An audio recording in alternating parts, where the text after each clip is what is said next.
Hello, good evening. অনেক দিন পর চলে এসেছে একটা নতুন ভিডিও নিয়ে। কিছুদিন ধরেই ইচ্ছে করছিল একটু কই মাছ খাই। আমারও পছন্দ, আমার ছেলেরও পছন্দ। তাই বাজার থেকে জ্যান্ত কই নিয়ে এসে কদিন বাড়িতে জিয়ে রেখেছিলাম। তারপর সেটা বাড়ির পাশে বাজার থেকে কাটিয়ে নিয়ে এসেছিলাম কদিন পর। যতই বাজার থেকে কাটিয়ে নিয়ে আসি না কেন, কিন্তু মাছের গায়ে তো আঁশ লেগেই থাকবে, তাও আবার জ্যান্ত কই মাছ। সেই ভিডিওটাই আজকে তোমার সাথে শেয়ার করব। তাই ভালো করে মাছগুলোকে আরেকবার ধুয়ে নিচ্ছি। মাছগুলোকে ভালো করে ধুয়ে এরপর তার মধ্যে লেবু, নুন, হলুদ দিয়ে ভালো করে মাখিয়ে নিচ্ছি। লেবুটা দেওয়ার কারণ এটাই যে জ্যান্ত মাছ, তাই গায়ে না ভীষণ পিছল পিছল থাকে, সেইগুলো লেবুটা দিলে বেশ খানিকটা কেটে যায়। তাই যে কোনো জ্যান্ত মাছই আমি একটু লেবু মাখিয়ে ভালো করে রেখে দিই। এরপরে ফ্রাইং প্যানে নিয়ে নিলাম সর্ষের তেল আর নুন, যাতে মাছগুলো কড়াইয়ে লেগে না যায়।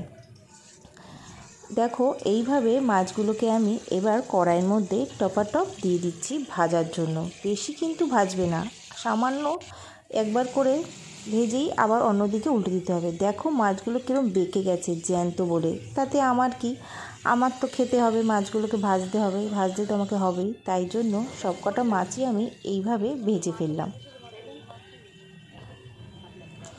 এরপরে দেখো কড়াইতে আর একটু তেল, তেজপাতা আর জিরা ফোড়ন দিয়ে দিলাম। আর এই পেস্টটা, এটার মধ্যে আছে টমেটো, আদা, লঙ্কা, জিরা, তারপরে কাজু বাদাম, দই সব দিয়ে পেস্টটা বানালাম। এরপর সেটা দিয়েই হবে আজকে তেল কই।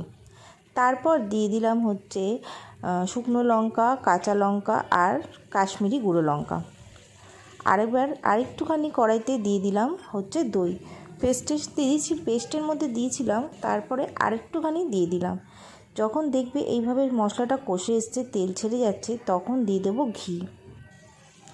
কড়াইতে ঠান্ডা জল দেব না, জলটা সামান্য গরম করে কড়াইয়ের মধ্যে দেব, সামান্য, বেশি না, যেহেতু এটা তেল কই হবে। তারপরে দিয়ে দেব গরম মশলা।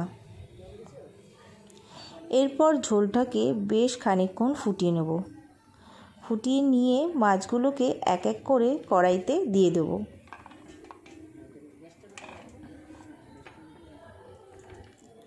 মাছগুলো দেখেই তো আমার জিভে জল চলে আসছে, এখনই খেতে ইচ্ছে করছে।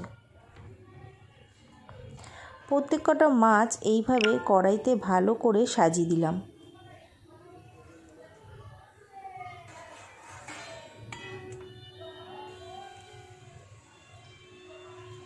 প্রথমে আঁচটা বাড়িয়ে 5 মিনিট ফুটিয়ে তারপরে আঁচটা ঝিমা আঁচ করে বেশ খানিকক্ষণ ফোটাতে হবে, কারণ যেহেতু জ্যান্ত মাছ, ভালো করে ঝিমা আঁচে না ফোটালে ছিবড়া ছিবড়া লাগবে। ভালো করে তারপরে ঢাকা দিয়ে বেশ খানিকক্ষণ ফুটিয়ে নিলাম। এরপর ঢাকা তুললেই রেডি হয়ে গেল আমার তেল কই। মাছ তো খেলাম, কিন্তু মাছ খেয়ে আমার যা অবস্থা, হাতের এই অবস্থা কাটা ফুটে। জ্যান্ত মাছ কেটে খেয়েছি, তাই ঠাকুর পাপ দিয়েছে। এটা যে কী হবে তা ভগবানই জানে। ভিডিওটা ভালো লাগলে লাইক, কমেন্ট, শেয়ার করো। টাটা।